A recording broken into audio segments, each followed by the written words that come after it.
মধ্যে একটা বলা হয়েছে ভাইরা আমার, কায়ামতের সময় সে হাজির হবে। কায়ামতের আগে পৃথিবীর বুকে একটা মালহামা হবে। মালহামা মানে একটা মহাযুদ্ধ হবে, মহাযুদ্ধ হবে। সেটা হলো মালহামা। যে মালহামায় 1/3 মানুষ মারা যাবে। হে যুবকেরা, হে আমার মুরব্বিয়ানেরা, এই মালহামা মানে বিশ্বযুদ্ধ, যেটা আমাদের দোরগোড়ায় পৌঁছে গিয়েছে। কোনো একদিন সকালবেলা ঘুম থেকে উঠে দেখবেন বিশ্বযুদ্ধ শুরু হয়ে গেছে। তৃতীয় বিশ্বযুদ্ধের দোরগোড়ায় পৌঁছে গেছে। আপনার ঘরের সামনে মিসাইল এসে পড়ছে। সেই সময় কিন্তু চলে এসেছে। জিও পলিটিক্স যদি আপনি ভাবেন, দেখেন, বিশ্বের পলিটিক্স যদি আপনি লক্ষ্য করেন, আপনি বুঝতে পারবেন ইরান বলে দিয়েছে আমরা ট্রিগারে হাত চেপে আছি। ইরান ঘোষণা করে দিয়েছে আমরা ট্রিগারে হাত চেপে আছি।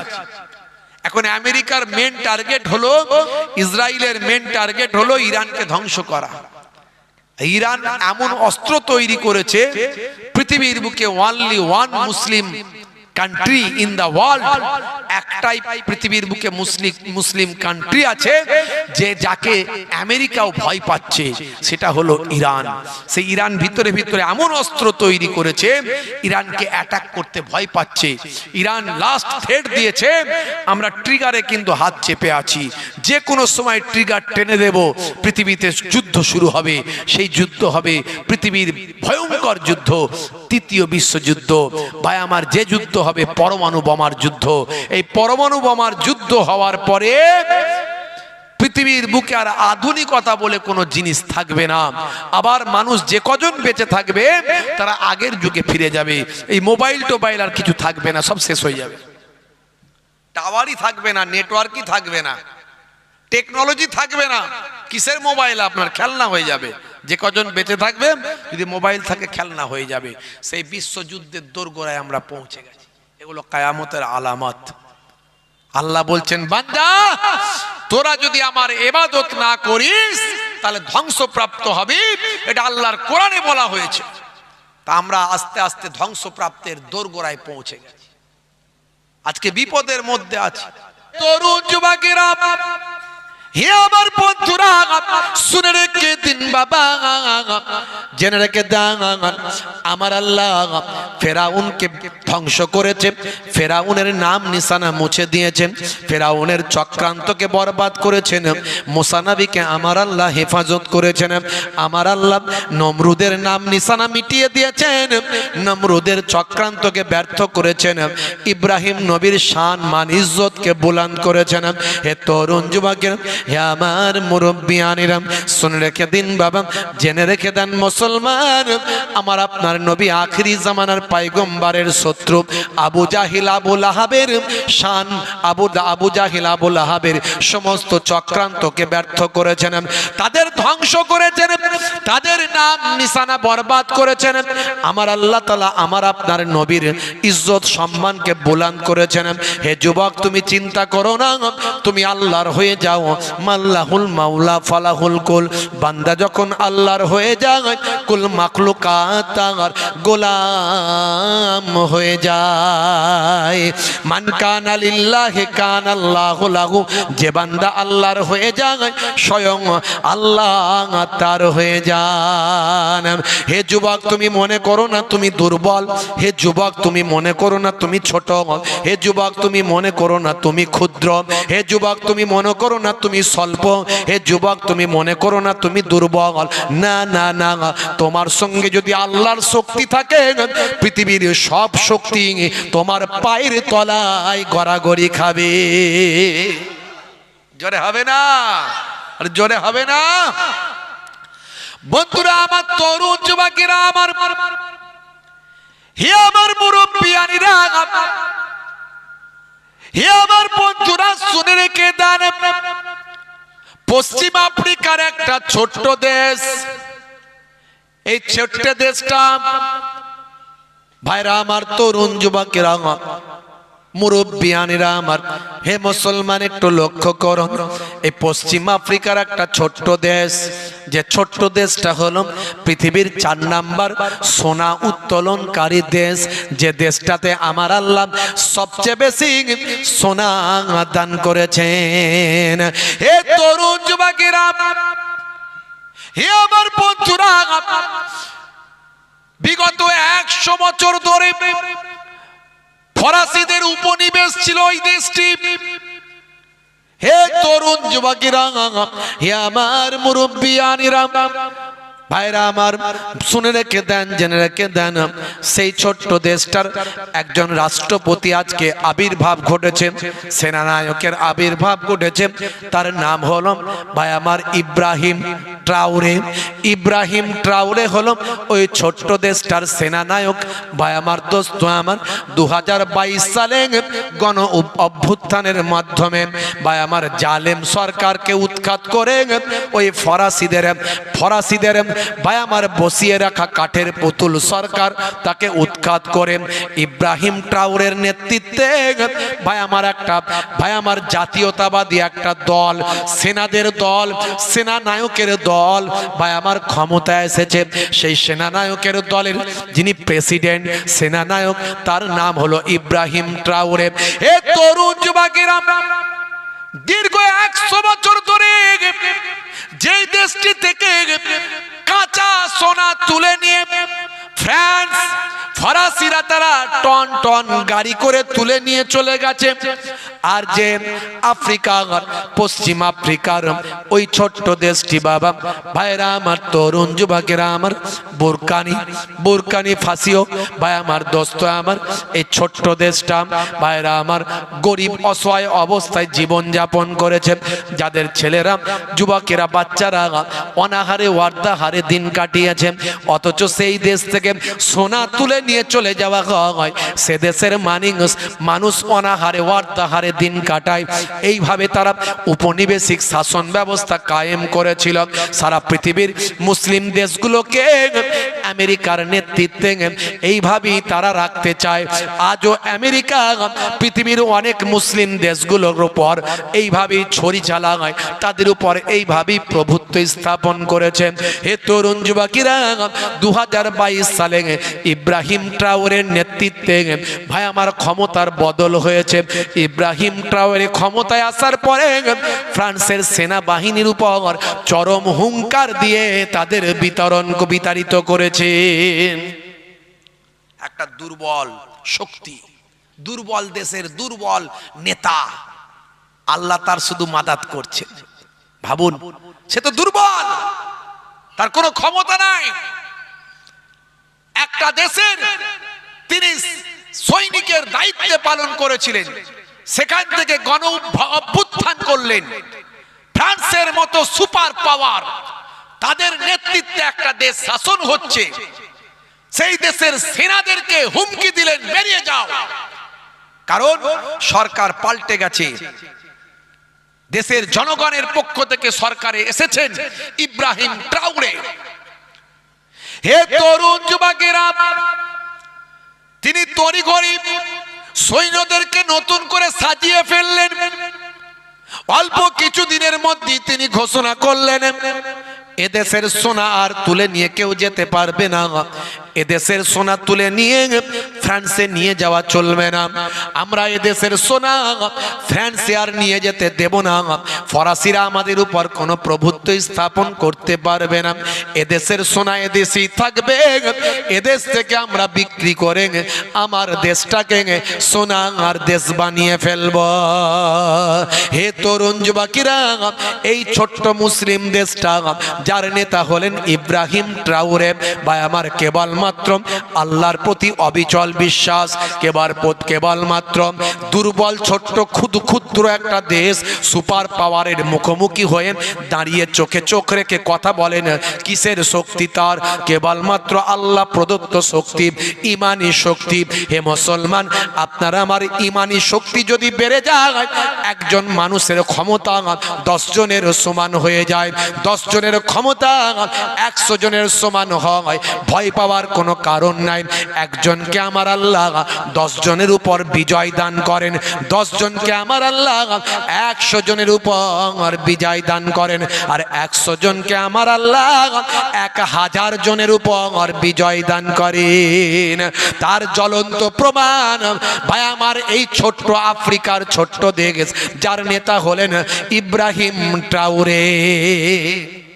19 বার যাকে মারার চক্রান্ত করা হয়েছে, 19 বার ফ্রান্স থেকে শুরু করে পশ্চিমা শক্তি বিভিন্ন কৌশল করে তাদের সোনাকে কবজা করার জন্য 19 বার তাকে মারার চক্রান্ত করেছে। কিন্তু আল্লাহ প্রদত্ত শক্তিতে আমার আল্লাহর প্রতি শরণাপন্ন তিনি হয়েছেন, নিজস্ব শক্তি তৈরি করেছেন, আর আমার আল্লাহর প্রতি অবিচল বিশ্বাস আর ক্ষমতা তিনি গ্রহণ করেছেন। 19 বার আমার আল্লাহ তাকে হেফাজত করেছে।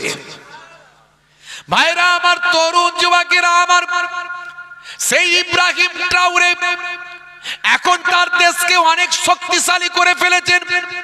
আমেরিকা ফ্রান্সের মাথা ব্যথার কারণ ইব্রাহিম ট্রাওরে। সেই ইব্রাহিম ট্রাওরে এত কত শক্তি কোথায় পেলেন? হে তরুণ যুবকেরা, তার জীবন জিন্দেগি পড়লে দেখা যায় বন্ধুরা আমার, তিনি মাঝে মাঝে খলিফায়ে সানি হযরতে ওমর ফারুক রাদিয়াল্লাহু তাআলা আনহুর মতো ছদ্মবেশে বাইরে বেরোতেন। হযরতে ওমর ফারুক রাদিয়াল্লাহু তাআলা আনহু তার রাজত্বকালে রাজত্বের আমলে হযরতে ওমর ফারুক হুজুর ভাই আমার, তার রাজত্বকালে তিনি চিন্তা করতেন, আহারে আমার দেশের মধ্যে যদি কোনো মানুষ ক্ষুধার্ত অবস্থায় থাকে, আমার দেশের মধ্যে কোনো যদি মানুষ বিপদ অবস্থায় থাকে, আমার দেশের মানুষ যদি কোনো কষ্টের মধ্যে থাকে, কাল কিয়ামতের দিনে আমি খলিফা আল্লাহর দরবারে মাথা তুলে দাঁড়াবো কেমন করে। এই চিন্তা করে খলিফায়ে সানি ওমর ফারুক রাদিয়াল্লাহু তাআলা আনহু রাতের বেলা মাঝে মাঝে ছদ্মবেশে বাইরে একাকী ঘুরে বেড়াতে। এখনকার নেতারা একা একা ঘুরতে পারবে? হ্যাঁ, আস্তে পিস্টে মিলিটারি ফোর্স, বন্দুক, রাইফেল, হ্যাঁ, ভয় আল্লাহর উপরে তাদের বিশ্বাসই নাই। আর বিশ্বাস করবে কি করে? আল্লাহর প্রতি, আল্লাহর ইবাদত হুকুম হাকাম তো ম্যাক্সিমাম মানেই না, তো তাদের তো এখন দুনিয়াবি কি করে ক্ষমতা রাখা যায় সেই চেষ্টা।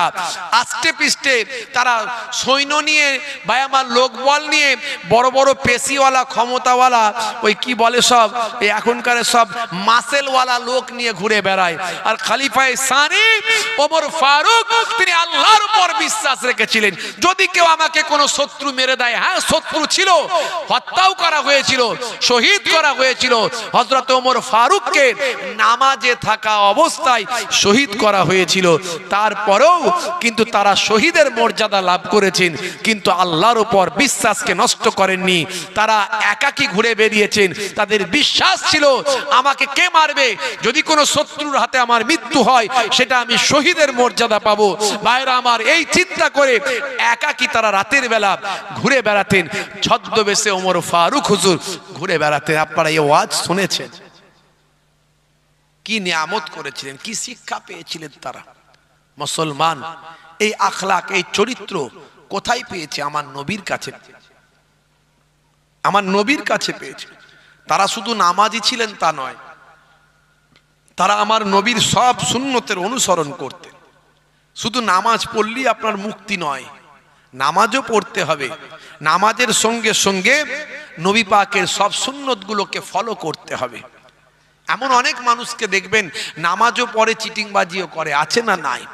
দাড়ি রেখেছে, টুপি মাথায় দিয়েছে, ধাপ্পাবাজি করছে, ওজনে ঠকাচ্ছে, আলছেটে বাড়াচ্ছে, দালালি করছে, মানুষকে কষ্ট দিচ্ছে, জবান দিয়ে গালমন্দ করছে, ভাষা খারাপ করছে, আছে না নাই? এমন অনেক দেখবেন নামাজি, দাড়িওয়ালা, টুপিওয়ালা, আবার হজও করেছে, আবার ছেলের বিয়েতে মোটা পণ পেছন দিক থেকে নিচ্ছে, নিজে বলতে পারে না, অন্যকে দিয়ে বলাচ্ছে। যদি বলে দেবে যদি ঠিকঠাক নাচে পাই তাহলে হবে ভালো বিয়াই, বলছে না, বলে না, আছে না নাই? তাহলে নামাজ পড়লেই সব সমস্যার সমাধান নয়, নামাজ তো পড়তেই হবে। নামাজ হলো সবচেয়ে বড় ইবাদত, কিন্তু তার সঙ্গে সঙ্গে আমার নবীর সুন্নত দিয়ে আপনার নামাজকে, রোজাকে, হজকে, যাকাতকে, এই বড় বড় ইবাদতগুলোকে গণ্ডি দিয়ে রাখতে হবে, যাতে নামাজের ইবাদত বেরিয়ে না চলে যায়, আমার হজের ইবাদত বেরিয়ে না চলে যায়, আমার যাকাতের ইবাদত বেরিয়ে না চলে যায়, আমার এই সমস্ত বড় বড় ইবাদতগুলো ধ্বংস যাতে না হয়, তার জন্য কি করতে হবে? ছোট ছোট কাজগুলো, নবীর সুন্নতগুলো পালন করতে হবে। যাদের ভিতরে সুন্নত পাওয়া যায় তারা কেউ পথহারা হয় না। রাসূলের পথে যারা চলে দুনিয়ায়, বাতিলের বাধা তারা মানে না। নিশীথ রজনীতে সিজদাতে যায়, হুসাইনি তাদের নিয়ে ভাবনাতে রয়। বিপদের মাঝে তারা যতই পড়ুক, বিপদের মাঝে তারা যতই পড়ুক, রাসূলের তরিকা ছাড়ে না। যাদের ভিতরে সুন্নত পাওয়া যায় তারা কেউ পথহারা হয় না। নবী ভালোবাসি, কতটা ভালোবাসো?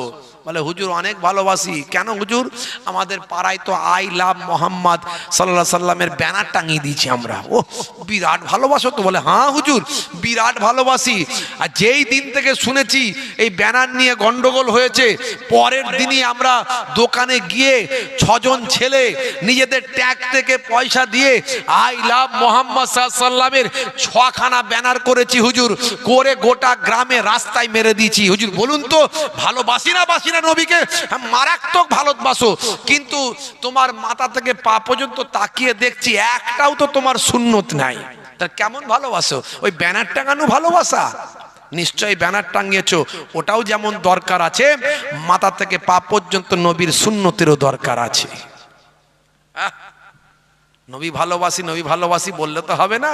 মিথ্যা কথা বলে, চগলখড়ি করে, মাঝে মাঝে লাল পানি চালায়, ফ্রি ফায়ার আর পাবজি খেলে, ওজনে ঠকায়, 2 নম্বরই করে, বউকে মারে, বাপের সঙ্গে কথা নাই, আবার বলে নবীর উম্মত, নবীকে ভালোবাসি। আছে না নাই? আজকালকার পোলা দেখো সঠিক পথে চলে না, পিতামাতা গুরুজনের কথা তারা শোনে না। চুলগুলো ছোট ছোট, প্যান্ট শার্ট আটো সাটো, সুজোড়া পায়ে দিয়ে, পেছনে ব্যাগ নিয়ে, লাল লাল জুতো পায়ে, চোখে কালো চশমা, 2 চোখ মেলে খোঁজে বেদের মেয়ে জোসনা, গায়ে হাতে ট্যাটু আঁকা, হেঁটে চলে আঁকা বাঁকা, কাছে গেলে দেখা যায় সুস্থ ছেলে না। তিরঙ্গার দুর্গন্ধে টেকা যায় না, তিরঙ্গার দুর্গন্ধে টেকা যায় না। ভালো চলছে ধান্দা, খাচ্ছে রজনীগন্ধা, কারবারে অশান্তি, চালাচ্ছে শান্তি, মন করবে কমল, খাচ্ছে ওরা বিমল। যেখানটা বসবে সেখানটা চষে দিয়ে বেরিয়ে যাবে, পুচ পুচ পুচ পুচ। 12 বছর আর ঘাস জন্মাবে না, জিভ ঠোঁট দাঁত সব এক, চেনা যায় না। সামনে দাঁড়ালে এত দুর্গন্ধ, আমার তো বমি হয়ে যাব অবস্থা। বিড়ি সিগারেটের গন্ধ আর তিরঙ্গা গুটকার গন্ধ আমার একদম সহ্য হয় না। মাঝে মাঝে দেখবেন জলসা কমিটির ছেলে যারা খায় আর কি, হ্যাঁ, অন্যদিন 10টা তিরঙ্গা খেলে, যেদিনে জলসা দিয়েছে ওদিনে 30টা চালায়, মানে টেনশন বিরাট হাই। আবার যদি হুজুর আসতে একটু দেরি করে, 5 মিনিট লেট হয়, ওর গা দিয়ে ঘাম দর করে বেরোয়, সর্বনাশ। টেনশনে আরো 2-4টা করে মেরে দেয়, বুঝতে পারছেন? তারপরে যেই গাড়ি থেকে নামছি, ও দূর থেকে আওয়াজ দিয়ে ছুটে আসছে, হুজুর এসেছে, দূর থেকে আওয়াজ দিচ্ছে, হুজুর আসসালামু আলাইকুম। সর্বনাশ করেছে, মুখে মাল ভরে রেখেছে রে। আর আমার তো একেবারে দূর থেকেই মানে এমন অবস্থা, গ্যাস শুনলে মনে হয় বমি হয়ে যায়। মাঝে মাঝে চিন্তা করি, আমার যদি এত গন্ধ লাগে, এদের বউগুলো টেকে কি করে? যখন সামনে আসে তখন কথা বললে মুখটা আমি অন্যদিকে ঘুরিয়ে বলি, কি বলছো, এরম করি। আর যদি মুসাফা করে, বাম দিকে হাতটা বাড়িয়ে দিয়ে মুখটাকে ডান দিকে ঘুরিয়ে নিয়ে। তো মাঝে মাঝে এতেও বিপদে পড়ে যায়। শুধু সালাম দিয়ে মুসাফা করে হয় না, ও আবার কানের কাছে এসে বলে, হুজুর দোয়া করবে। ভাই দোয়া পড়তে দূর থেকে করো, দূর থেকে দোয়া হবে, কাছে এসে বলুনি, দূর থেকে বলো। ভাবি যে কিছু বলবো না, সেই বলতেই হলো, বুঝতে পারছি। কি নেশা হয়েছে বলেন দেখিনি এখনকার ছেলেদের, সব হাইব্রিড সিগারেট, বিড়ি, আর এদিকে তিরঙ্গা গুটকা, মাথা খারাপ করে দেবে একদম, বুঝতে পারছেন? কোনো ভালো জায়গা ঠিক থাকবে না, পচিয়ে লাল করে দেবে সব। ভাইরা আমার, 1450 বছর আগে আল্লাহর নবী বলছেন নেশা হারাম। আপনি এটুকু সহ্য করতে পারছেন না তো কি করে কন্ট্রোল করবেন? নিজেকে এটুকু কন্ট্রোল করতে পারছেন না। এক একজনের এমন মারাত্মক নেশা, বিড়ির নেশা দেখবেন, সিগারেট বিড়ি, নামাজ পড়ছে, চাচার পকেটে মল্লিক বিড়ি, ঘড়ি বিড়ি খরখর খরখর খরখর খরখর করছে। খালি নামাজ পড়তে দেরি, বাইরে বেরিয়েছে টুপি খুলতে পারে না, মসজিদের সিঁড়িতেই দাঁড়িয়ে দাঁড়িয়ে মুখে বিড়িটা দিয়ে ঠাস করে জ্বালিয়ে দিয়ে ফস করে ধরিয়ে নাক দিয়ে ধোয়া বের করে চাচা আমার হাঁটতে হাঁটতে যাচ্ছে। সারা মাস রোজা রাখছে, রমজান মাসে সারা দিনটা কোন রকমে কাটিয়ে দিচ্ছে, কোনো অসুবিধা নাই। সন্ধ্যাবেলা যখন আজান দিচ্ছে ইফতারের টাইম, চাচার প্যালপিটেশন এত হাই হয়ে গেছে, এবারে চিন্তা করছে যখন মুয়াজ্জিন আজান দিচ্ছে আল্লাহু আকবার, চাচা চিন্তা করছে পানি খাবো না বিড়ি খাবো, পানি খাবো না বিড়ি খাবো। কোন রকমে পানিটা খেয়ে আগে দুটান মেরে বুদ্ধির মাথায় ধোঁয়া দিয়ে তবে এসে আবার ইফতার শুরু করেছে। অনেকে দেখবেন ভাই আমার টয়লেটে গেলে দেখবেন বিড়ি নিয়ে আর দেশলাই নিয়ে ঢোকে, মানে ওপরে ধোঁয়া না মারলে নিচের মাল ক্লিয়ার হবে না। আছে না নাই? মারাত্মক নেশা। আসলে আপনি নেশা করেননি, নেশা আপনাকে খেয়েছে।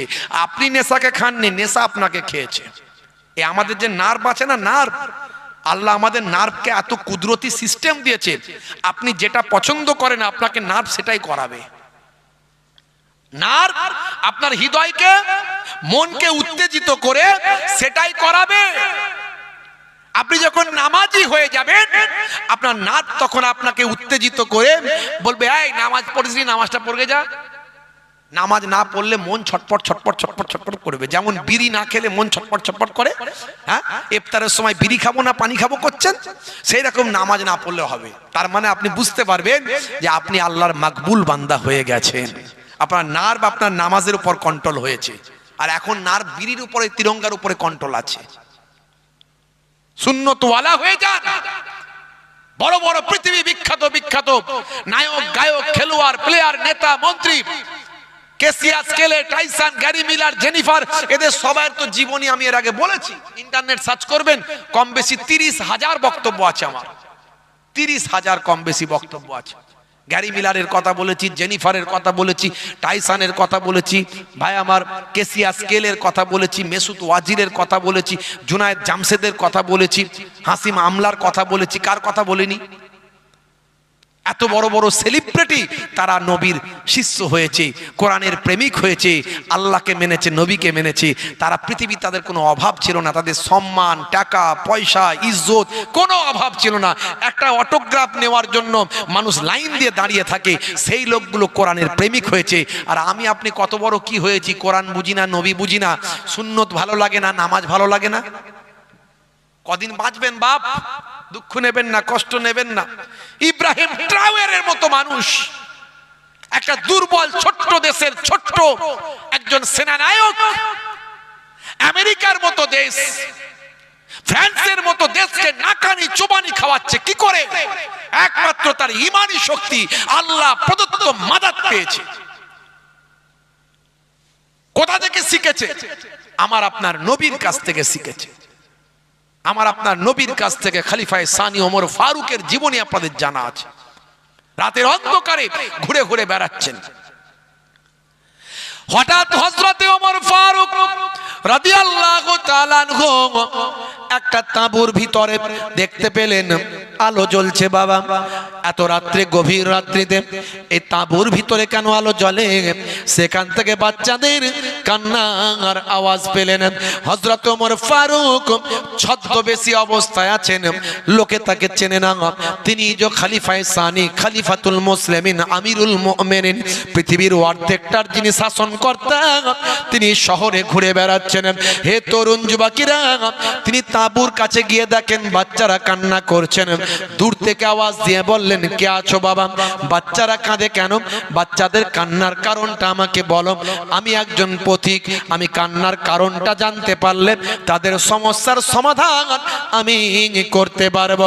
তখন ভিতর থেকে একজন মহিলার কণ্ঠ ভেসে আসলো। সেই মহিলার কণ্ঠ থেকে আওয়াজ আসে, বাবা পথিক, তোমাকে আমি চিনি না, আমরা দূরের মানুষ, আমরা এদেশের মানুষ নয়। আমরা শুনেছি খলিফায়ে সানি ওমর ফারুক বড় দাতা মানুষ, ভালো মানুষ, আমরা বড় গরিব অসহায়, আমরা ক্ষুধার্ত, আমরা হাংরি, আমরা সেই খলিফার কাছে যাবার জন্য এই রাজ্যের এই এলাকায় এসেছি, কিন্তু এখনো পর্যন্ত খলিফার কাছে পৌঁছাতে পারেনি। আমাদের বাড়িতে কোনো খাবার নাই, কোনো খাবারের ব্যবস্থা করতে পারি না। বাচ্চারা আজকে কয়েকদিন থেকে ক্ষুধার্ত অবস্থায় আছে, বাচ্চারা ক্ষুধার যন্ত্রণায় কান্নাকাটি করে, তাদের আমি ভোলানোর চেষ্টা করি। বাচ্চারা এখন খাবার জন্য কাঁদছে, আর আমি তাদের ঘুম পাড়ানোর চেষ্টা করছি, তাদের বোঝানোর চেষ্টা করছি। রান্না হচ্ছে হাঁড়িতে, হলি তোমাদের তুলবো, তোমরা একটু ঘুমাও। এই কথা শুনে হযরত ওমর ফারুকের সারা শরীরটা থরথর থরথর করে কাঁপতে লাগলো। আহারে আমি খলিফা, আমার রাজ্যের মধ্যে মানুষ ভুকা অবস্থায়, ক্ষুধার্ত অবস্থায় বাচ্চারা দিন কাটায়, কাল কিয়ামতের দিনে আমি ওমর ফারুক আল্লাহ তাআলার দরবারে কেমন করে মাথা তুলে দাঁড়াবো? এই হলো ইসলামের শিক্ষা। এই শিক্ষা মানুষের কাছে আমরা পৌঁছাতে পারিনি। আমরা ইসলাম মানে লোকে দেখছে মুসলমানের ছেলে মাতাল, এটা মানে লোকে ভাবছে ইসলাম। বউকে তালাক দিচ্ছে, মারছে, কোর্টে যাচ্ছে, মামলা করছে, এটা মানে লোকে ভাবছে এই দেখো মুসলমান, এই দেখো ইসলাম। আজকে মুসলমানের ভাই আমার একটা বড় অংশ আমরা ইসলাম বুঝি না, আমরা নবী জানি না, আল্লাহ জানি না, এটা আমাদের দুর্ভাগ্য। তবে আপনারা আল্লাহ করে আপনাদের এলাকার মানুষ অনেক ভালো, কারণ আপনারা বসিরহাট এলাকার মানুষ, বসিরহাট হুজুরের এলাকার মানুষ, তার জন্য আলাদা একটা স্পেশাল আপনাদের সম্মান আছে। বিদেশ থেকে যখন ফুরফুরা শরীফের আমাদের দিককারের মানুষ যায়, লোকে জিজ্ঞাসা করে কোথায় বাড়ি গো, বলে ফুরফুরা শরীফের পাশে। ফুরফুরা শরীফ থেকে আরো 20 কিলোমিটার দূরে, তাও বলে ফুরফুরা শরীফ বলে লোকে চিনতে পারবে, ও বাবা তোমরা ফুরফুরা শরীফের এলাকার মানুষ, সম্মান বেড়ে যায়। কথা ঠিক না ভুল? আল্লাহ আপনাদের ইজ্জত দিয়েছে। হে তরুণ যুবকেরা, হে আমার বন্ধুরা, হে আমার মুরব্বিয়ানেরা, হযরত ওমর ফারুক রাদিয়াল্লাহু তাআলা আনহু এই কথাটা যখন শুনেছিলেন, তার মনে হয়েছিল আহারে আমার দেশের মধ্যে এসে মানুষ অনাহারে ক্ষুধার্ত অবস্থায় আছে, যেন আমার পায়ের তলা থেকে মাটি সরে যায়, থরথর করে কাঁপতে থাকেন। বললেন মা চিন্তা করবেন না মা, বাচ্চাদের থামিয়ে রাখুন মা, আমি এখনই যাব, আমি মুসাফির, আমি আপনাদের খাবার একটু ব্যবস্থা করব। ছুটতে শুরু করলেন রাতের অন্ধকারে। একাকী হযরতে ওমর ফারুক ছুটে ছুটে ছুটে ছুটে বাইতুল মালের দরজার সামনে গেলেন, গিয়ে বললেন বাবা আসলাম ওঠো, বাবা আসলাম উঠে পড়ো, দরজাখানা খুলে দাও। দরজাখানা খুলে দিয়ে বাইতুল মাল থেকে এক বস্তা আটা আমি ওমরের মাথাতে তুমি তুলে দাও। এমন সময় হযরতে আসলাম তিনি বলেছিলেন, ও খলিফাতুল মুমিনিন, আমিরুল মুমিনিন, খলিফাতুল মুসলিমিন, হুজুর এই কাজটা করার জন্য আমি গোলাম আছি, আপনি হলেন খলিফা, আপনার আল্লাহ কত মর্যাদা দিয়েছেন, কত সম্মান দিয়েছেন, আপনি কেন মাথায় তুলে নেবেন? বলুন আমি মাথায় তুলে নিচ্ছি, কোথায় আমাকে যেতে হবে আপনি শুধু অ্যাড্রেসটা, ঠিকানাটা আমাকে বলুন, সেই জায়গায় গিয়ে আমি আটার বস্তাটা পৌঁছে দেব। হে তরুণ যুবকের, হযরত ওমর ফারুক অশ্রুসিক্ত নয়নে বলেছিলেন বাবা আসলাম, এটা যদি হতো তাহলে তো ভালোই হতো। রাতের অন্ধকারে আমি যে দৃশ্য দেখে এসেছি, অনাহারে ওয়ার্তাহারে আমার রাজ্যের ভিতরে মানুষ ক্ষুধার্ত অবস্থায়, বাচ্চারা কয়েকদিন ক্ষুধার্ত অবস্থায় আছে, কাল কিয়ামতের দিনে আমার আল্লাহ যখন আমাকে কাঠগড়ায় তুলবে, বাবা আসলাম তুমি কি আমার পরিবর্তে, তুমি কি কাঠগড়ায় উঠবে? তুমি কি আমার পরিবর্তে আল্লাহর দরবারে জবাবদিহি করবে? সেদিন তো আর তুমি আমার পরিবর্তে আল্লাহর কাছে শাস্তি নেবে না। ও বাবা আসলাম, আমার বোঝা আমাকে বইতে দাও, তাড়াতাড়ি ওই আটার বস্তাটা আমি ওমরের মাথাতে তুলে দাও। হে তরুণ যুবকেরা, হে আমার মুরব্বিয়ানেরা, পর্দার আড়াল থেকে তাঁবুর কাছে গিয়ে আটার বস্তাটা নামিয়ে দিয়ে বললেন মা গো মা, তাড়াতাড়ি আটা দিয়ে রুটি বানান, বানিয়ে ওই বাচ্চাদের খাওয়ান। হে তরুণ যুবকেরা, আগামীকাল অমুক জায়গাতে আপনি যাবেন, সেই জায়গায় গেলে আপনি সেখানে হযরতে ওমরকে আপনি দেখতে পাবেন। মা তখন কেঁদে কেঁদে আনন্দের অশ্রু বিসর্জন করে বলেছিলেন বাবা প্রতি ঠিক, তোমাকে আমি চিনি না, তোমাকে আমি জানি না। আহারে তোমার মনে এত দয়া এত ময়া, এই রাজ্যের খলিফা হযরত ওমর না হয়ে যদি তুমি হতে কত ভালো হতো। দেখেছেন কি শিক্ষা নবী দিয়েছিলেন? এটা হলো নবীর শিক্ষা। সেই শিক্ষা আমাদের মধ্যে কি আছে? একটু বুকে হাত দিয়ে চিন্তা করুন। মাঝে মাঝে পাড়া প্রতিবেশীর দিকে খোঁজ খবর রাখি তো নাকি? কেউ অনাহারে আছে, কেউ অর্ধাহারে আছে, খোঁজ খবর রাখি? বিপদের খবর শুনলে পাশে দাঁড়াই তো নাকি? খালি তো আমরা দল ছাড়া কিছু বুঝি না এখনকার যুগে। লাল পার্টির মুসলমান, নীল পার্টির মুসলমান, সবুজ পার্টির মুসলমান, কালো পার্টির মুসলমান, সিপিএম এর মুসলমান, তৃণমূলের মুসলমান, আইএসএফ এর মুসলমান, তারপরে আবার দেওবন্দি, বেরেলি, ফুরফুরা, তবলিগ, আহলে হাদিস, লামাযহাবি, ইমাম শাফি, ইমাম মালিক, হানাফি মাযহাব, এই করে করে আমাদের সমাজটাকে, মুসলমানদেরকে ভেঙে টুকরো টুকরো করে ফেলেছি। বুঝতে পারছেন? এই জন্য আমাদের পতন। আজ আমরা দোয়া চাইলে কবুল হয় না, বিপদে পড়লে কেউ পাশেও দাঁড়ায় না। এখনো সময় আছে। এই এসআইআরের চক্রান্ত বড় চক্রান্ত। এই চক্রান্ত অনেকটাই প্ল্যান প্রোগ্রাম যা ছিল অনেকটাই ভেস্তে গেছে, অনেকটাই ভেস্তে গেছে। তবে এখনো চক্রান্ত আছে। 14 তারিখের পর বোঝা যাবে। তারাও চিন্তা করছে আমাদের প্ল্যান ঠিকঠাক হবে তো না অন্য কিছু হবে। বুঝতে পারছেন ভাইরা আমার? এই চক্রান্ত থেকে একমাত্র দেখুন আমাদের উপরই চক্রান্ত চলছে। 100 জনের 95টা মুসলমানের নামে হেয়ারিং। কথা ঠিক না ভুল? চক্রান্ত আমাদের উপরই চলছে। এই চক্রান্ত থেকে একমাত্র বাঁচাতে পারেন আল্লাহ। কে বাঁচাতে পারেন? আল্লাহ। এখনো সময় আছে। ইব্রাহিম ট্রাউরের মতো ইমানি শক্তি নিয়ে জেগে উঠুন যুবক। আপনাকে লড়াই করতে হবে না, মারপিট করতে হবে না, আপনাকে অস্ত্র হাতে নিতে হবে না। আপনি এক হাতে কোরআন, এক হাতে ঈমান, এক হাতে সংবিধান, এক হাতে দেশের প্রেম, ইমানি শক্তি নিয়ে নবীর শিষ্য হয়ে আল্লাহকে রাজি করুন। দেখবেন সব সমস্যার সমাধান আমার আল্লাহ আপনার সঙ্গে থেকে গায়েবী মাদাদ দিয়ে, ফারিস্তা দিয়ে আপনাকে সাহায্য করবেন। নামাজি হন, নামাজ ছাড়বেন না।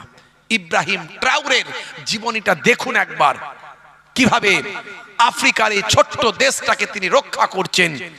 আমেরিকার মতো শক্তির করাল গ্রাস থেকে, ফ্রান্সের মতো শক্তির করাল গ্রাস থেকে ইব্রাহিম ট্রাউরে মাঝে মাঝে ছদ্মবেশে হযরত ওমর ফারুকের মতো তিনি ময়দানে বেরিয়ে যান। তাকে লোকে চেনে না। তিনি সেনানায়কের চেহারা ধরে বাইরে বেরোন, সাধারণ মানুষের সঙ্গে কাজ করেন, মানুষ অবাক হয়ে যায়। ভাই আমার, এই ছোট্ট দেশটার লক্ষ লক্ষ মানুষ, এই একটা মানুষের জন্য সবাই নিজেদের জীবনটা উৎসর্গ করতে পারে। বুঝতে পারছেন ভাইরা আমার? হে তরুণ যুবকেরা, হে আমার বন্ধুরা, হে আমার মুরব্বিয়ানেরা, দুটো কাজ করবেন বাবা। আজকের আলোচনা থেকে আমি আপনাদের মাঝখানে এ কথাটা বলে যাই, দুটো ভালো কাজ করবেন, দুটো ইবাদত করবেন। একদিকে হলো আল্লাহর ইবাদত, আল্লাহর নির্দেশনা। আমার আল্লাহর নির্দেশনা হলো সবচেয়ে বড় নির্দেশনা, সেটা হলো নামাজ। আল্লাহর সবচেয়ে বড় ইবাদত হলো নামাজ। এই নামাজটা আপনি পড়বেন। 2 নাম্বার হলো দয়ার নবীর সবচেয়ে বড় নির্দেশনা, সবচেয়ে বড় সুন্নত, সেটা হলো মুখের দাড়ি। এখন দাড়ি বিরাট কোহলি রেখেছে, হরভজন সিং রেখেছে, লিওনেল মেসি রেখেছে, ভারতের বর্তমান প্রধানমন্ত্রী রেখেছে, এক্স প্রাইম মিনিস্টারের মুখে দাড়ি ছিল। বড় দাড়ি রাখতে আপনার যদি অসুবিধা হয়, মোহেবুল্লাহ হুসাইনির মতো বড় দাড়ি রাখতে যদি সমস্যা হয়, ছোট দাড়ি রাখুন, কিন্তু দাড়িটা নবীর সুন্নত মনে করে রাখুন। ভাই আমার, মুখের সৌন্দর্যের জন্য নয়, নেতা মন্ত্রী রেখেছে বলে নয়, খেলোয়াড় প্লেয়ার রেখেছে বলে নয়, বিরাট কোহলি রেখেছে বলে নয়, নবীর সুন্নত মনে করে ছোট দাড়িটা রাখুন। আজ মারা গেলে কাল 2 দিন হবে, কবরে আপনাকে দেওয়া হবে। মুনকার নাকির ফারিস্তা এসে যখন বলবে মান রব্বুকা, দেখতে পাবে আপনার মুখে ছোট হলেও নবীর সুন্নতটা মুখে রাখা। হতে পারে ওই দাড়িটা হবে নাজাতের জারিয়া। আর সবচেয়ে বড় ইবাদত হলো নামাজ। হে তরুণ যুবকেরা, হে আমার মুরব্বিয়ানেরা, আজান যখন দেবেন নামাজে দাঁড়িয়ে যাবেন, নামাজটা ছেড়ে দেবেন না। আজান দেওয়া মানে নামাজের জন্য আহ্বান। হে যুবক, মোবাইল চালিয়েছো, আজান দিচ্ছে মানে সাউন্ড কমিয়ে দিচ্ছ, টিভি সাউন্ড কমাচ্ছ, মোবাইলের সাউন্ড কমাচ্ছ, মনে করছো আজান দিলে মনে হয় এটা করতে হয় না। ওগো মা, আজান দিলেই মাথায় কাপড় নাই, কাপড়টা দিচ্ছ, মনে করছো যে মাথায় কাপড় দিতে হয় আজান দিলে, আসলে তা নয়। আজান দিলে নামাজের প্রস্তুতি নিতে হয়। আজান হবে সঙ্গে সঙ্গে যে কাজ করছিলেন সেটা স্টপ হয়ে যাবে, প্রস্তুত হবেন, নামাজ পড়বেন, আবার এসে কাজ করবেন। এই যদি আপনার জীবন জিন্দেগি হয়, এই জীবন জিন্দেগিটা ছিল সাহাবায়ে কেরামদের জীবন জিন্দেগি। তাই সাহাবায়ে কেরামরা আল্লাহর মাহবুব বান্দা হয়েছিলেন, জাবানের দোয়াটা কবুল হয়েছিল। নামাজে কোনো অবহেলা করবেন না। রাস্তাঘাটে চলছেন, মুসাফির আছেন, আল্লাহ মাফ করার মালিক, একটু দেরি হচ্ছে, কখনো হয়তো কাজা হয়ে গেছে, কাজা পড়বেন। আমাদের গাড়িতে পানি থাকে, আমাদের গাড়িতে মাটি থাকে, আমরা গাড়িতে বসে বসে নামাজ পড়ি। এখন পরিবেশ পরিস্থিতি আলাদা, রাস্তাঘাটে নামাজ পড়া যায় না, সব জায়গায় মসজিদ পাওয়া যায় না। আপনারা কাজা হলে কাজা পড়ে নেবেন, কিন্তু নামাজ ছাড়বেন না ইচ্ছাকৃতভাবে। হে তরুণ যুবকেরা, ইচ্ছাকৃতভাবে যদি কেউ নামাজ ছেড়ে দেয় তার শাস্তি হবে 14টা। কতগুলো শাস্তি বললাম? 14টা শাস্তি হবে। তার মধ্যে দুনিয়ায় হবে 5টা শাস্তি, কবরে গেলে হবে 3টে শাস্তি, আর কিয়ামতে হবে 3টে শাস্তি, আর মৃত্যুর সময় হবে 3টে শাস্তি। মোট 14টা। খুব সংক্ষেপ আপনাদের কাছ থেকে বিদায় নেব। আমার প্রায় 1.5-2 বছর আগে থেকে প্রোগ্রাম নেওয়া আছে।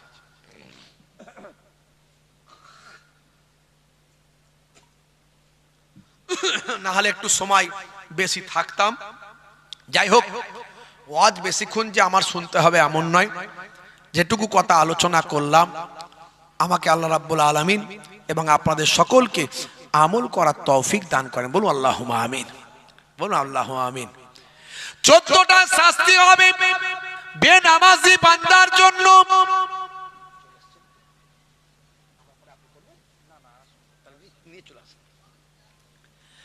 হে তরুণ যুবকেরা, তার মধ্যে দুনিয়াতে হবে 5টা।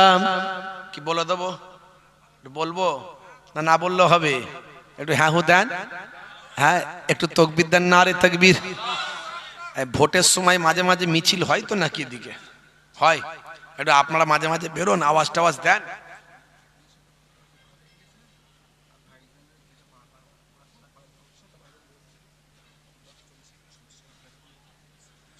কোথায় আছেন উনি এখন?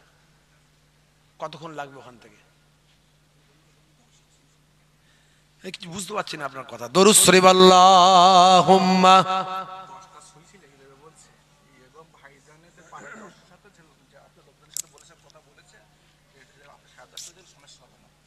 সেটা উনি বললে তো হবে না, সেই কমিটির লোক যদি সমস্যা করে, ইমাম সাহেব করবে, কোনো অসুবিধা নাই। আমি আরো 15 মিনিট করে দিচ্ছি, যদি আসে ভালো। 15 মিনিটের মধ্যে চলে আসবে তো? 40 হয়েছে, 15 মিনিটের মধ্যে করে দিচ্ছি। 40, 50 পর্যন্ত, 50-55 পর্যন্ত করে দিচ্ছি। দেখেন, দরুদ শরীফ আল্লাহুম্মা সাল্লি আলা।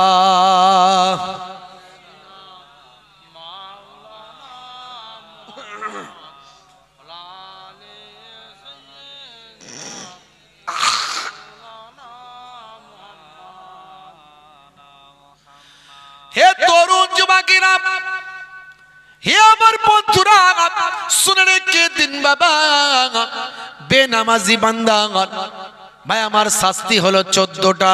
তাহলে বলবো? তাহলে হ্যাঁ হু দেন, তাকবীর দেন, নারে তাকবীর, সবাই মিলে দেন।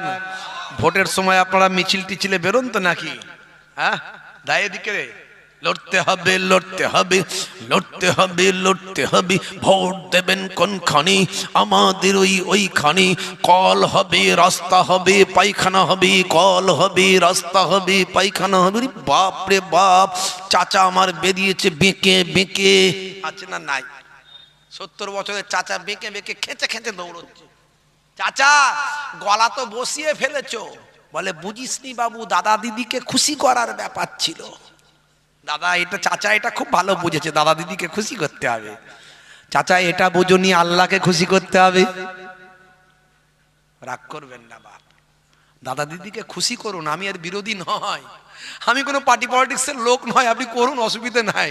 দুনিয়াদারি করলে দুনিয়ার পার্টি পলিটিক্স করতে হবে, করতে বারণ করি না। খালি একটাই বলি, মানুষ মারার পার্টি করো না, মানুষ মারার পার্টিটা করো না, পার্টি করো, করতে বারণ করি না। পার্টি করলে দেশের ডেভেলপমেন্ট হবে। ভালো নেতার তো অনেক মূল্য, ভালো নেতার অনেক দাম। যদি একটা ভালো নেতা হয় আপনার দেশে, আপনার রাজ্যে, আপনার এলাকায়, সেই নেতা যদি কওমের কাজ করে, মানুষের কাজ করে, দুস্থ অসহায় মানুষের পাশে দাঁড়ায়, ওই নেতাটা আর আমার নবী জান্নাতে পাশাপাশি বাস করবে। জোরে হবে না? কিন্তু সেই নেতা কি খুঁজে পাওয়া যাচ্ছে বাপ? হ্যাঁ, সুযোগ পেলেই কাটমানি ঝেড়ে দেবে, আছে না নাই? হ্যাঁ ভাই আমার, কিছু যদি সরকার থেকে পাইয়ে দেয়, ওকে আগে 5000 কাটমানি দাও, আছে না নাই? কোন জ্বালায় আছি আমরা? ভালো কাজ করার জন্য ভালো লোক নাই, ঝেড়ে খাওয়ার জন্য। কোন জায়গার নাম আমি শুনেছিলাম, পড়েছিলাম, ছোট্ট একটা দেশ এইরকম, সেই দেশের প্রেসিডেন্ট আমাদের ইন্ডিয়ায় এসছে, বুঝতে পারছেন? সেই দেশের প্রেসিডেন্ট আমাদের ইন্ডিয়ায় এসছে। মাঝে মাঝে তো অন্যান্য দেশের বড় বড় প্রেসিডেন্টরা, রাষ্ট্রপ্রধানরা আসে, তো সেই দেশের প্রেসিডেন্ট, নামটা আমার মনে নাই এই মুহূর্তে, তিনি এসেছেন আমাদের ইন্ডিয়াতে। এয়ারপোর্টে আমাদের যেহেতু একটা দেশের রাষ্ট্রপ্রধান, সে ছোট দেশ হোক আর যাই দেশ হোক, এই দেশের প্রথম সারির কিছু বড় বড় ব্যক্তিরা তাকে রিসিভ করতে যান এয়ারপোর্টে। যখন প্লেন থেকে নামছেন, তখন সারিবদ্ধভাবে ফুল টুল নিয়ে, আর আমাদের দেশের প্রথম সারির কয়েকটা বেশ নেতা, মন্ত্রী টন্ত্রী, তারা দাঁড়িয়ে আছে। উনি এসে হ্যান্ডশেক করছেন, হাত মেলাচ্ছেন, মিলিয়ে জিজ্ঞাসা করছেন, আপনি কি করেন তাহলে? এই রে বড় বিপদ, কি করি এখন, এর প্রশ্নের উত্তর কি? বলছে আমি পলিটিক্স করি। হ্যাঁ পলিটিক্স তো করেন, সে তো আমিও করি, বাকি আপনি অন্য কি করেন? তা আর তো কিছু করে না, খালি তো পলিটিক্স করে, বুঝতে পারছেন? খালি একই উত্তর, আমি পলিটিক্স করি। ও বুঝতে পেরেছে, ঠিক আছে, মানে আর বেশি ঘাঁটালেন না। পরের জনের সঙ্গে আবার হাত মেলাচ্ছে, মিলিয়ে আবার জিজ্ঞাসা করছে, আপনি তাহলে কি করেন? আপ কিয়া করতে হ্যাঁ, মানে হিন্দি ভাব ইংরাজিতে বলছে আর কি, আপনি তাহলে কি করেন? সেও তো চিন্তা করছে মাথা চুলকে, ও যা বলেছে আমাকেও তাই বলতে হবে, পলিটিক্স করি। মানে পলিটিক্স করেন, আর বাকি আর অন্য কিছু, কোনো প্রফেশনালি কোনো ব্যবসা, কোনো কিছু, পলিটিক্স করি, মানে ও ছাড়া আর কোনো কাজ নাই, পলিটিক্স করি, ওটাই ব্যবসা, ওটাই সব কিছু, বুঝতে পারছেন? সবাইয়ের সঙ্গে হাত মিলিয়ে নিল। শেষে বলছে, দেখুন আমি একটা রাষ্ট্রপতি, আমি আমার দেশের রাষ্ট্রপ্রধান, আই এম ফার্মার, আমি একজন চাষি। আমি সকাল হলে ভোরবেলা আমি চাষের কাজ করি, আমি মাঠে যাই, মাঠে গিয়ে দেখি আমার চাষবাস ঠিকঠাক হচ্ছে কিনা, তারপরে আবার আমি রেডি হয়ে প্রস্তুতি নিয়ে আমি আবার প্রেসিডেন্টের আসনে এসে আমার অফিসে এসে আমি বসি। আমি কিন্তু একজন ব্যক্তিগতভাবে আই এম ফার্মার, আমি একজন চাষি। তাহলে ভাইরা আমার, পলিটিক্সটাকে অন্যান্য দেশের মানুষ তারা কিসের? জনসেবার জন্য কাজে লাগিয়েছে। জনসেবা, যারা পলিটিক্স করবেন তাদেরকে মানুষের সেবার চিন্তা ভাবনা করতে হবে, তবে সেই দেশের ডেভেলপ হবে। আর আমাদের দেশে নেতা হওয়ার জন্য, ভোটের টিকিট পাওয়ার জন্য ভাই আমার লক্ষ লক্ষ টাকা ডোনেশন দেয় যে আমাকে টিকিটটা দাও। যে 1 কোটি টাকা 50 লাখ টাকা দিয়ে টিকিট পাবে, সে তাহলে জিতে গিয়ে কত লাখ টাকা খাবে, বুঝতে পারছেন? কথা ঠিক না ভুল ভাইরা আমার? মানে জনসেবা করার মানসিকতা আমার নবী শিখিয়েছেন। আমার নবীর সাহাবীরা যে পলিটিক্স করেছেন মানুষের জন্য। হযরত ওমর ফারুক, হযরত ওমর ফারুকের নাম রাশিয়ার রাষ্ট্রপতি ভ্লাদিমির পুতিন, তিনি আমার হযরত ওমর ফারুকের নাম স্মরণ করেছেন পার্লামেন্টে, যে হ্যাঁ হযরত ওমর ফারুকের পলিটিক্স থেকে আমাদের শেখা দরকার।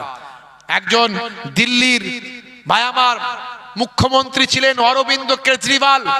অরবিন্দ কেজরিওয়াল তিনি বিধানসভায় দাঁড়িয়ে বলেছিলেন বক্তব্য রাখতে গিয়ে যে ইসলামিক শাসন ব্যবস্থা হযরতে ওমরের কাছ থেকে আমাদের শিক্ষা নেওয়ার আছে, অনেক কিছু শেখার আছে। ভাইরা আমার, তরুণ যুবকেরা আমার, মুরব্বিয়ানেরা আমার, আল্লাহ রাব্বুল আলামিন আমাদের কবুল করেন।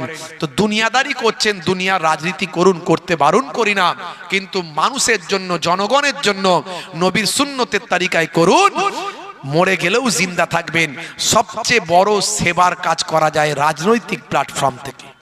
সবচেয়ে বড় সেবার কাজ করা যায়। আমরা যে মানুষের সেবা করছি নিজেদের গাঁটের টাকা খরচা করে করি। সুপ্রিম কোর্টে গেছি নিজেদের টাকা খরচা করে।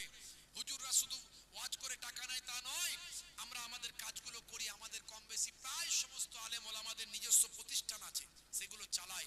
এছাড়া আমরা সোশ্যাল ওয়ার্ক করছি, বিভিন্ন রকম কাজ আমরা করেছি। কিন্তু পলিটিক্স যারা করেন তারা তো একটা দেশের টাকা পান, সেখান থেকে একটা তাদের নামে টাকা অ্যালট করা হয়। সেই টাকা দিয়ে যদি উন্নয়ন করে, উন্নয়নের জোয়ারে দেশ ভাসবে, কিন্তু সেই সদিচ্ছা থাকা দরকার। হে তরুণ যুবকেরা, আপনি দুনিয়াদারি করছেন, দুনিয়ার রাজনীতি করুন, আল্লাহর নামের স্লোগানটা ভুলে যাবেন না, আল্লাহর পার্টিটা ভুলে যাবেন না। দুনিয়ার পার্টি করছেন, করুন, আল্লাহর পার্টি ভুলে যাবেন না। আল্লাহর পার্টিটা হলো নামাজের পার্টি। হে তরুণ যুবকেরা, সেই নামাজের পার্টি, আল্লাহর পার্টি যদি না করেন, যদি বেনামাজি হন, হে যুবক শুনে রেখে দাও, বেনামাজি বান্দার জন্য 14টা শাস্তি, তার মধ্যে 5টা শাস্তি হবে দুনিয়াতে। 1 নাম্বার হলো বেনামাজি বান্দার চেহারায় কোনো নূরের জ্যোতি থাকবে না, নূরের আলো থাকবে না, নেককারের চেহারা থাকবে না। কালো হোক আর দেখতে যেমনই হোক, কিন্তু নামাজি বান্দার মধ্যে একটা নেককারের চেহারা থাকবে, একটা নূর থাকবে, একটা আল্লাহওয়ালা মানুষের সুরাত থাকবে। নামাজি বান্দার চেহারাতে আমার আল্লাহ একটা নূর দান করেন। বেনামাজি বান্দার চেহারায় কোনো সেই নূরের জ্যোতি থাকবে না। 2 নাম্বার হলো বেনামাজি বান্দার রুজিতে বরকত হবে না। 3 নাম্বার হলো বেনামাজি বান্দার কোনো দোয়া আল্লাহ কবুল করবে না। 4 নাম্বার হলো বেনামাজি বান্দা কোনো ভালো কাজ করলে লোকে বলবে ভালো, কিন্তু তার সওয়াব আল্লাহ দেবেন না। কোনো ভালো কাজ করলেও সওয়াব নেকি পাওয়া যাবে না। আর 5 নাম্বার হলো বেনামাজি বান্দার জন্য কোনো মানুষ যদি দোয়া করে, কোনো নেককার আল্লাহওয়ালা মানুষ, আল্লাহর ওলি যদি দোয়া করে, বেনামাজি বান্দার জন্য যদি আল্লাহওয়ালা মানুষ দোয়া করে, আল্লাহওয়ালা মানুষের দোয়াটাও বেনামাজি বান্দার জন্য কবুল হবে না। এই হলো 5টা দুনিয়াতে শাস্তি। বেনামাজি বান্দার দুনিয়াতে 5টা শাস্তি। মৃত্যুর সময় 3টে শাস্তি হবে। হে তরুণ যুবকেরা, হে আমার মুরব্বিয়ানেরা, মওতের সময় 3টে শাস্তি। 1 নাম্বার হলো বেনামাজি বান্দা, ভাই আমার মৃত্যুটা হবে বড় জিল্লাতের সঙ্গে, অপমানের সঙ্গে, বেইজ্জতের সঙ্গে তার মওত হবে।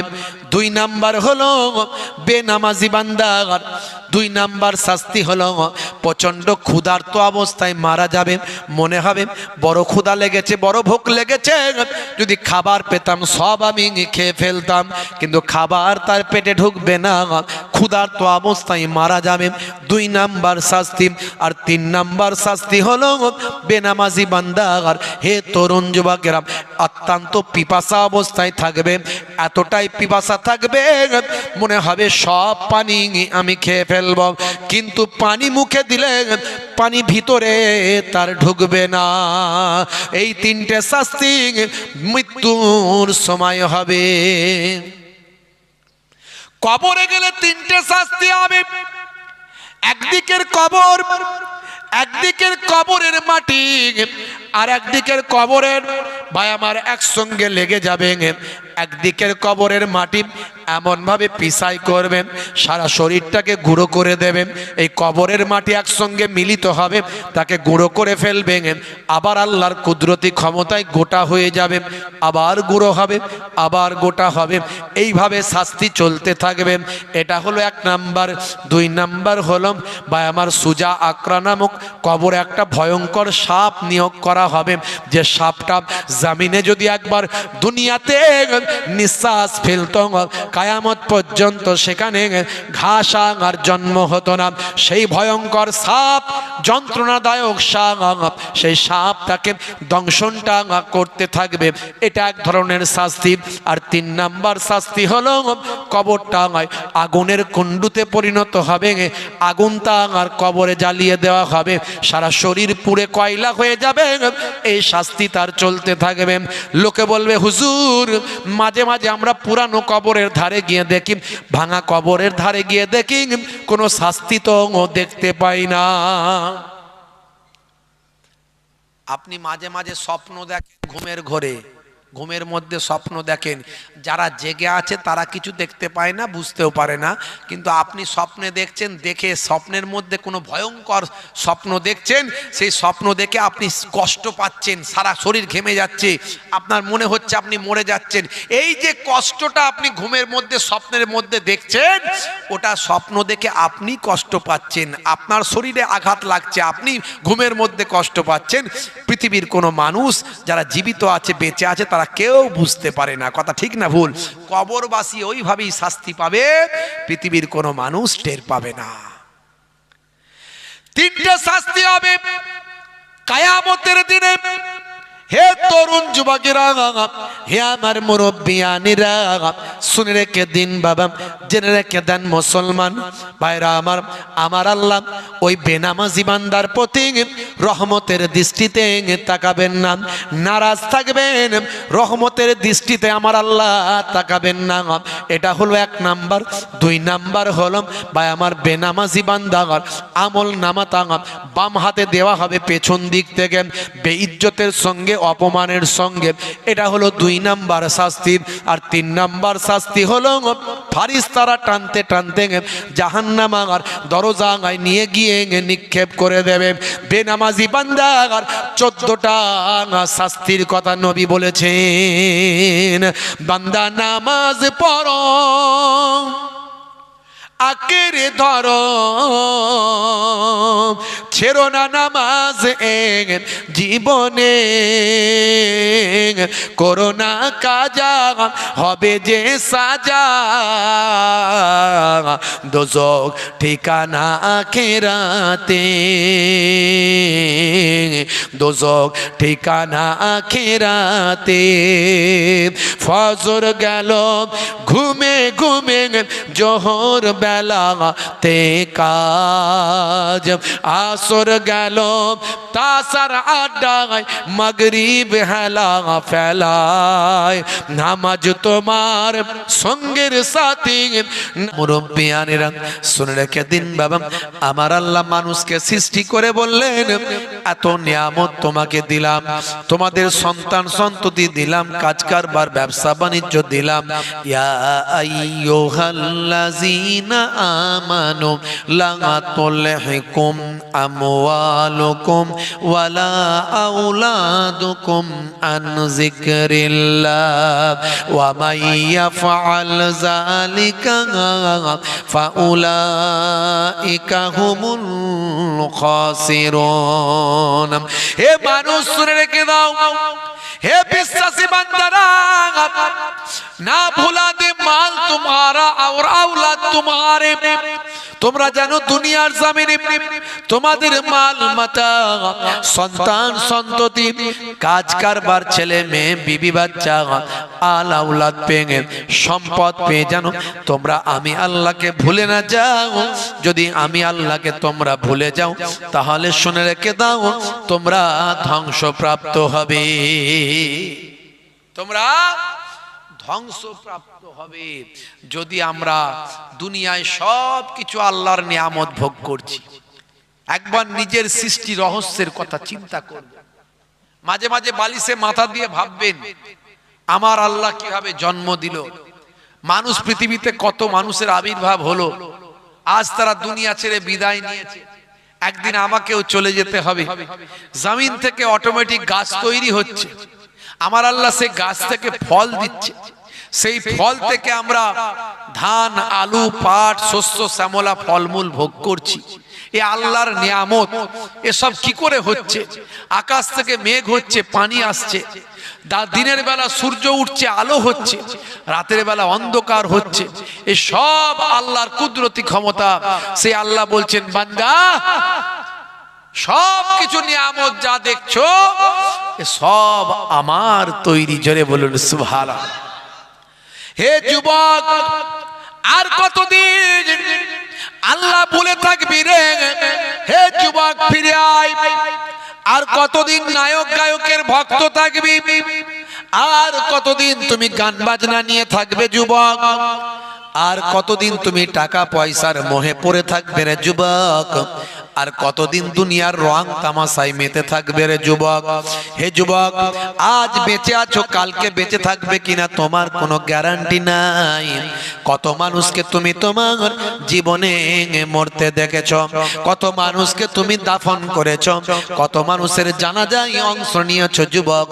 তোমার শরীরটাও তোমার নয়, তোমার ঘর সংসার ছেলে মেয়ে সব তোমার নয়। যদি তোমার হতো তাহলে তোমার আঁকড়ে রাখার ক্ষমতা হতো। তুমি কি আঁকড়ে রাখতে পেরেছো না পারবে? তোমার বাপকে তুমি আঁকড়ে রাখতে পেরেছো? তোমার দাদুকে তুমি আঁকড়ে রাখতে পেরেছো? তোমার চাচাকে তুমি আঁকড়ে রাখতে পেরেছো? সব ধ্বংসশীল, সব আমার। আমি আল্লাহ সব কিছুকে মিটিয়ে দেব, ধ্বংস করে দেব। কুল্লু মান আলাইহা ফান ওয়া ইয়াবকা ওয়াজহু রাব্বিকা যুল জালালি ওয়াল ইকরাম। হে যুবক, একমাত্র আমি আল্লাহ, আমার জালালিয়াত, আমার ক্ষমতা, আমার শক্তি একমাত্র অক্ষয় থাকবে, বাকি সব ক্ষয় হয়ে যাবে। ভাইরা আমার, আজকে সেই জান্নাতের বাগান, এটা কোনো নাচ গান না, কোনো ভাই আমার সিনেমা জগৎ না, কোনো ভাই আমার অশ্লীলতা না, কোনো ভাই আমার থিয়েটার না, কোনো ভাই আমার কি বলবো ওই নৃত্য, এসবের কোনো মজলিস নয়, কোরআনের মজলিস। বাপ, কোরআনের মজলিসে সবাই বসতে পারে না, সবাই বসতে পারে না কোরআনের মজলিসে। এ তকদির সবাইয়ের হয় না। আল্লাহ যাকে কবুল করে আর যার আল্লাহর দরবারে মাকবুল হওয়ার চেষ্টা আছে, সেই একমাত্র কোরআনের মজলিসে বসতে পারে, সেই একমাত্র হেদায়েত হতে পারে। আল্লাহ সবাইকে জান্নাতি করবেন না, যে জান্নাতি হওয়ার চেষ্টা করবে, আর আল্লাহ যাকে রহমত করে জান্নাত দেবে, সেই একমাত্র জান্নাতি হতে পারবে। সেই জান্নাতি বাগান কোরআনের মজলিস। বাপেরা আমার, সময় নষ্ট না করে তাড়াতাড়ি চলে আসুন। দু চার কথা আলোচনা করি, হতে পারে আপনার জীবনটা পাল্টে যাবে। একবার ভাবুন তো, আপনার শরীরটাও কি আপনার নিজের? আপনার শরীরটা আপনার নিজের? আপনি বলবেন, হ্যাঁ হুজুর, আমার তো শরীর দেখতে পাচ্ছি, আয়নায় দেখতে পাই, আমার শরীর আমারই। আমি বলছি আপনার নয়। যদি আপনার হতো, আপনি তো কোনোদিন বুড়ো হওয়ার স্বপ্ন দেখেননি, যে বুড়ো না হলেই ভালো হয়, সবসময় ইয়ং থাকবো, তরতাজা থাকবো। তো আপনার চুলটা পাকলো কি করে? আপনি তো চুল পাকা পছন্দ করেন না। আপনার শরীরটা আস্তে আস্তে কুকড়ে যাচ্ছে কেন? স্কিনটা গুটিয়ে যাচ্ছে কেন? এটা তো আপনি পছন্দ করেন না। আপনার মুখে স্পট দাগ পড়ছে কেন? আপনি তো এটা পছন্দ করেন না। আপনি তো পছন্দ করেন না আপনার জ্বর হোক, শরীর খারাপ হোক, অসুস্থতা হোক, হচ্ছে কেন? আপনার হার্টের সমস্যা হোক, আপনি তো পছন্দ করেন না। আপনার সুগার হোক, ডায়াবেটিস হোক, পছন্দ করেন না। আপনার শরীরটাকে আপনি রক্ষা করতে পারছেন না। আসলে এটা আপনার শরীর নয়, আপনাকে আল্লাহ দিয়েছেন। সব কিছু কিন্তু আল্লাহই মালিক। জোরে বলুন সুবহানাল্লাহ। আপনার শরীরটাও আপনার নয়। কিসের এত অহংকার? হে যুবক, কিসের এত তোমার অহংকার?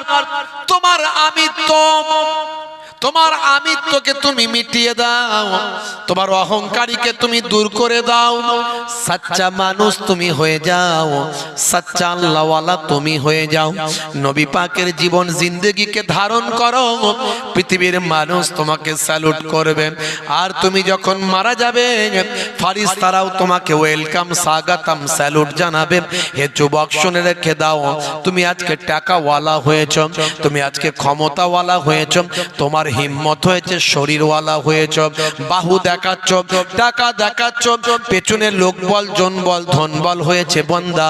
হে যুবক শুনে রেখে দাও, এসব কিন্তু তোমার কাছে ক্ষণস্থায়ী, চিরস্থায়ী নয়। হে তরুণ যুবকেরা শুনে রেখে দাও, কিসের তোমার অহংকার? তোমার সারা শরীর দিয়ে শুধু দুর্গন্ধ আর দুর্গন্ধ, তোমার সারা শরীরটাই তো দুর্গন্ধ, আর তুমি সেই শরীর নিয়ে অহংকার দেখাও। না না, হে যুবক শুনে রেখে দাও, তুমি যে পায়খানা করো সেটাও দুর্গন্ধ, তুমি যে পেচ্ছাপটা করো সেটাও দুর্গন্ধ, তুমি তোমার শরীর যখন ঘেমে যায় সেটাও দুর্গন্ধ, তোমার নাকের দুটো ছিদ্র আছে, মাঝে মাঝে সেখান দিয়েও কিছু মাল করি বের হয়, হয় না? হয় না? যারা বলেন নাকের ছিদ্র দিয়ে সর্দি টর্দি করলে একটু মাল করি বেরোয় তো নাকি, তো সেটা কি খুশবু বেরোয় নাকি না দুর্গন্ধ? সেটাও দুর্গন্ধ। কানের দুটো ফুটো আছে দুদিকে, আছে না নাই? মাঝে মাঝে ঠান্ডা ফান্ডা লাগলে ওখান থেকেও কিছু মাল করি বেরোয়, বেরোয় না? বেরোয় না? তো সেটা কি খুশবু? সেটাও দুর্গন্ধ। মানুষ তুমি যতই সেন্ট মেরে রাখো না কেন, যতই তুমি খুশবু মেরে রাখো না কেন, তোমার সারা শরীরটাই দুর্গন্ধ। এর জন্য হে তরুণ যুবকেরা, বড় বড় পণ্ডিতেরা বলেছেন, মরিলেও মারা নাহি, যদি লোকে দোষে, যদি লোকে ঘষে, বাঁচিয়া কি ফল তার, যদি লোকে দোষে।